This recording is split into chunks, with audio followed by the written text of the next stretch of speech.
Hello दोस्तों, आज हम इस वीडियो में जानने वाले हैं कि पल्लवन क्या होता है, पल्लवन का क्या अर्थ है, पल्लवन की परिभाषा और इसका एक उदाहरण भी देखेंगे। इसके अलावा पल्लवन की आवश्यकता, उपयोगिता और महत्व को भी देखेंगे।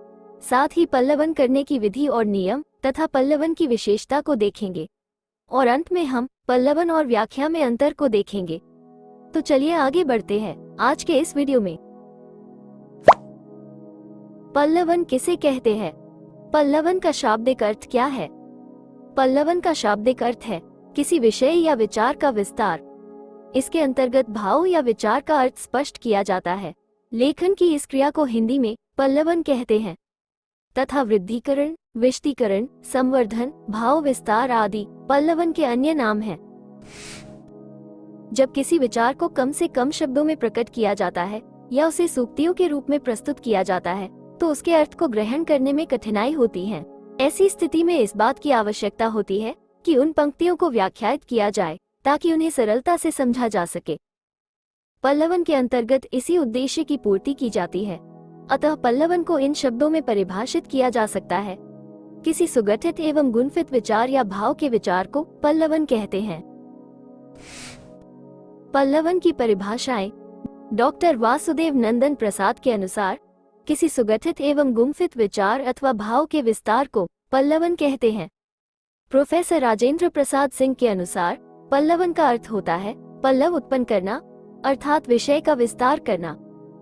टी.एस. इमाम के अनुसार विस्तारण किसी भाव के विस्तार या परिवर्धन का क्रिया है या विचार निरूपण की प्रक्रिया है। यह एक प्रसरणशील विचार विमर्श है जो किसी विषय के उन सब विवरणों पर विस्तार पाता है जो व्याख्याओं, उदाहरणों और प्रमाणों द्वारा पुष्ट होता है। संस्कृत के पल धातु में क्विप प्रत्यय के योग से पल्लवन का निर्माण हुआ है। ये संक्षेपण का विपरीत होता है। अंग्रेजी में इसके लिए एक्सपांशन अथवा एम्प्लीफिकेशन शब्द प्रयुक्त होता है।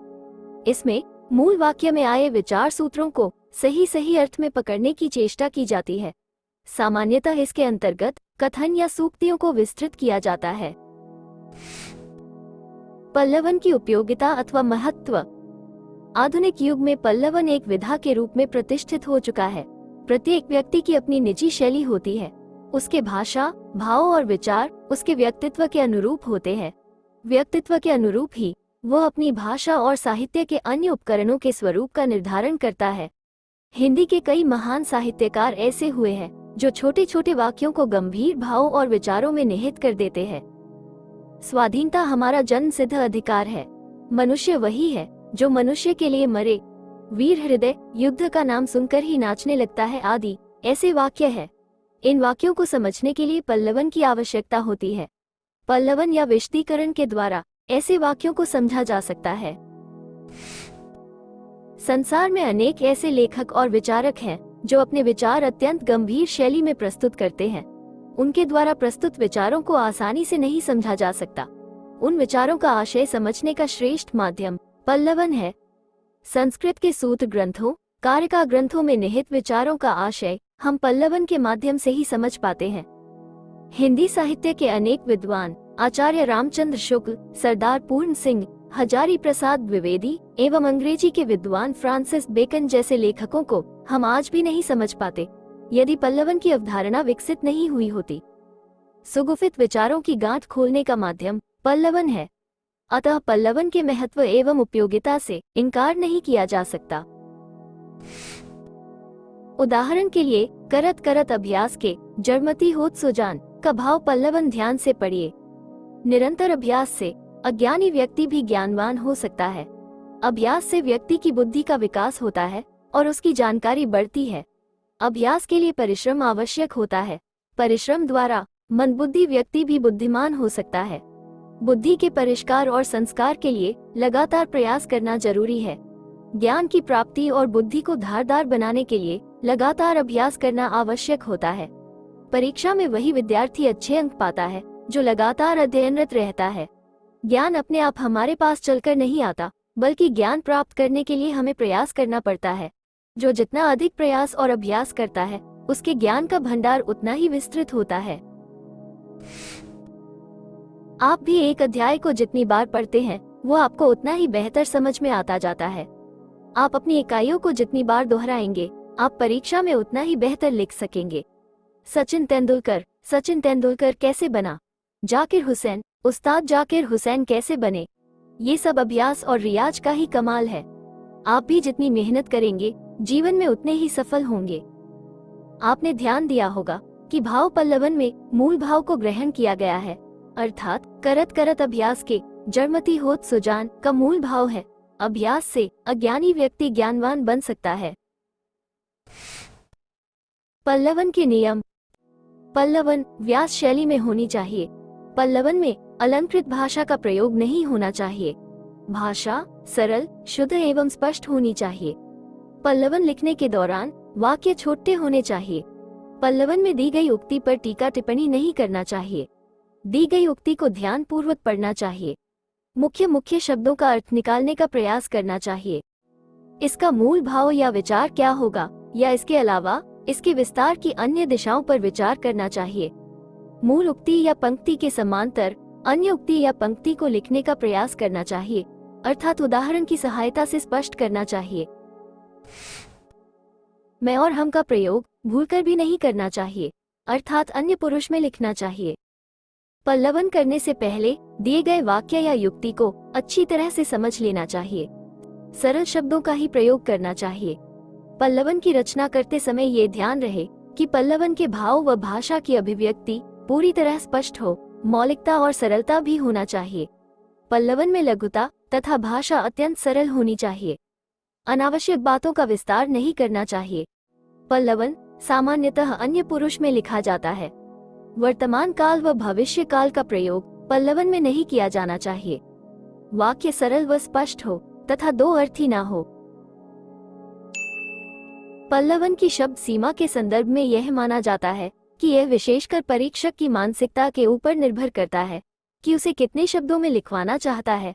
फिर भी मानक रूप में पल्लवन को 100 से 150 शब्दों में लिखा जाना चाहिए। पल्लवन की प्रमुख विशेषताएं। पल्लवन भाव या विचार का विस्तार है, लेकिन यह व्याख्या तथा भावार्थ से भिन्न है। पल्लवन व्याख्या तथा भावार्थ में तात्विक अंतर होता है। पल्लवन में निहित भाव का विस्तार होता है। पल्लवन में प्रसंग निर्देश के साथ आलोचना तथा टीका टिप्पणी करने की छूट नहीं है, जिस प्रकार की छूट व्याख्या करने में होती है। पल्लवन में मूल भाव को स्पष्ट करने के लिए भाव विस्तार संबंधी कोई सीमा नहीं होती, जिस प्रकार की सीमा भावार्थ में मूल भाव को स्पष्ट करने के संबंध में होती है। पल्लवन के द्वारा मूल तथा गौण दोनों प्रकार के निहित भावों को प्रकट किया जाता है। वाक्य सरल और छोटे हो, वाक्य स्पष्ट हो तथा दो अर्थी ना हो। तुलनात्मक अध्ययन द्वारा भी पल्लवन किया जा सकता है। कोई सा भी तरीका अपनाया जाए, लेकिन लेखक के विचारों को प्रस्तुत करना ही उद्देश्य होना चाहिए। पल्लवन सामान्यतः अन्य पुरुष में लिखा जाता है। वर्तमान काल व भविष्य काल का प्रयोग पल्लवन में नहीं किया जाना चाहिए। कुशल विस्तारक के गुण। अच्छे विस्तारक के निम्न गुण होना चाहिए। नंबर 1, विषय वस्तु का ज्ञाता। एक कुशल विस्तारक को विषय वस्तु का पूर्ण ज्ञान होना आवश्यक है। विस्तार किए जाने वाले सामग्री के विषय में ज्ञानात्मक चेतना हो। नंबर 2, भाषा का ज्ञान। अच्छे पल्लवनकर्ता को भाषा का ज्ञान होना आवश्यक है, क्योंकि भाषा का ज्ञान होने पर अभिव्यंजना शक्ति में दक्षता आएगी। नंबर 3, व्याकरण का ज्ञान। पल्लवनकर्ता को व्याकरण का ज्ञान होना आवश्यक है, क्योंकि व्याकरण की जानकारी होने पर पल्लवनकर्ता लिंग, वचन, काल आदि में कोई गलती नहीं करेगा तथा विराम चिन्हों का प्रयोग भी यथास्थान पर करेंगे। नंबर 4, सूक्ष्म निरीक्षण की क्षमता। मूल अवतरण को बार बार पढ़कर उसमें व्यक्त भाव को समझ लेना तथा अवतरण में निहित भाव व विचारों की गंभीरता का अनुमान लगा लेना। नंबर 5, गहन अध्ययनशीलता। कुशल पल्लवनकर्ता के लिए अध्ययनशील होना आवश्यक है। पल्लवन की जाने वाली सामग्री का गहनता से अध्ययन कर भावों व विचारों में निहित मार्मिकता को समझ लेना। नंबर 6, तार्किकता। एक अच्छे पल्लवनकर्ता में तर्क करने की क्षमता होनी चाहिए। तर्क के माध्यम से मूल भाव का विस्तार करते समय भावों व विचारों में क्रमबद्धता व तारतम्यता बना सकते हैं। नंबर 7, तत्स्थता। तत्स्थता कुशल पल्लवनकर्ता का एक विशेष गुण होता है जिसमें अनुवाद करते समय अवांछनीय तत्वों का समावेश नहीं किया जाता है तथा पल्लवनकर्ता तटस्थ होता है, किसी विशेष क्षेत्र का पक्ष नहीं लेता है। नंबर 8, रूपांतरण। एक कुशल पल्लवनकर्ता में रूपांतर करने की अद्भुत क्षमता होती है तथा भावों व विचारों को भाषा के अनुरूप अभिव्यक्त करता है। नंबर 9, मूल तत्व का ज्ञाता। एक कुशल पल्लवनकर्ता को अवतरण में निहित मूल तत्व का ज्ञान होना तथा आवश्यक अवतरण को भली भांति समझकर निहित भाव को व्यक्त करना चाहिए। नंबर 10, अभ्यास। अभ्यास से जड़ बुद्धि को भी तेज बुद्धि बनाया जा सकता है। उसी प्रकार अभ्यास प्रत्येक कार्य के लिए आवश्यक है। नित्य अभ्यास एक पल्लवनकर्ता में होना चाहिए। पल्लवन और व्याख्या का अंतर। पल्लवन में नीति वाक्य, सूत्र वाक्य, लोकोक्ति आदि के भाव को विस्तार रूप में व्यक्त किया जाता है। व्याख्या में पल्लवन की अपेक्षा विस्तारण की कई दिशाएं होती है।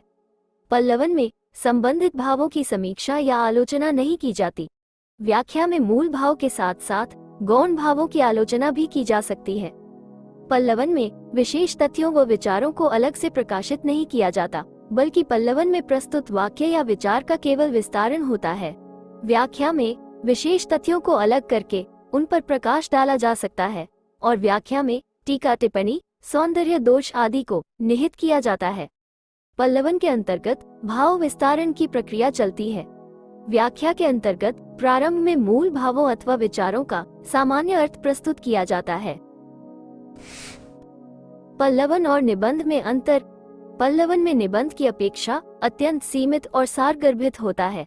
निबंध पल्लवन की अपेक्षा अधिक विस्तृत होता है क्योंकि इसमें विषय के सभी पक्षों का विवरण मिलता है। पल्लवन में विषय के सभी पक्षों का उद्घाटन नहीं हो सकता है। निबंध में विषय के सभी पक्षों का उद्घाटन होता है।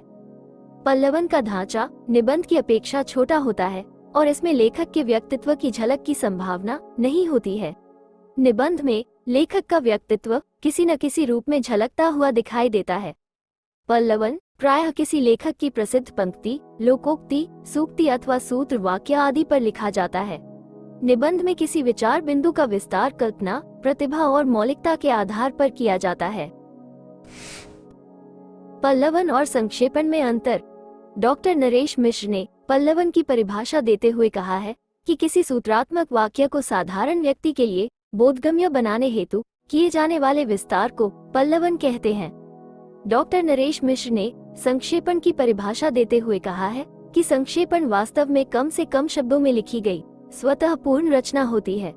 संक्षेपण में पाठ के सभी तथ्यों को क्रमशः संक्षिप्त रूप में प्रस्तुत किया जाता है। संत, विद्वान आदि अपने विचारों को सूत्र रूप में प्रकट करते हैं, जिसे समझना सामान्य जनमानस के लिए आसान नहीं होता। उन्हें समझने के लिए विस्तृत व्याख्यात्मक प्रस्तुति की आवश्यकता होती है। ये कार्य पल्लवन के द्वारा ही किया जाता है।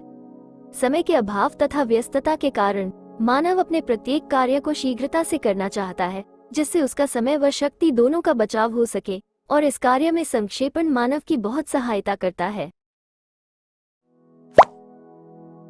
पल्लवन से संबंधित कुछ महत्वपूर्ण प्रश्न।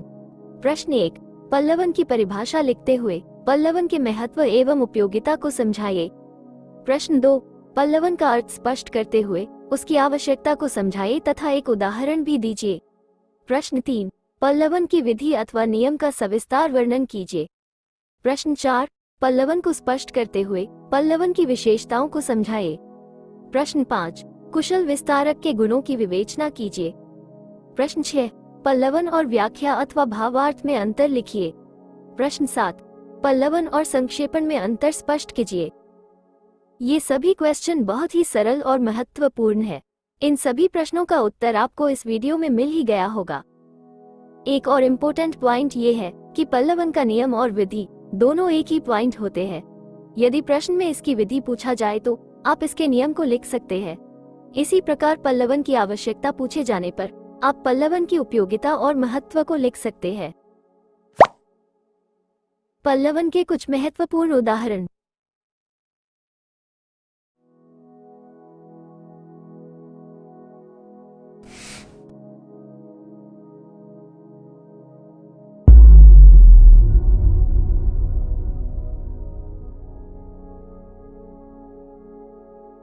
सब्सक्राइब कर लीजिए हमारे चैनल क्लासमेट्स को, ताकि आप कोई भी वीडियो मिस न कर पाए। आगे आपको किस टॉपिक पर वीडियो चाहिए, आप हमें कमेंट बॉक्स में लिखकर बता सकते हैं, और इस वीडियो को ज्यादा से ज्यादा स्टूडेंट तक शेयर कीजिए।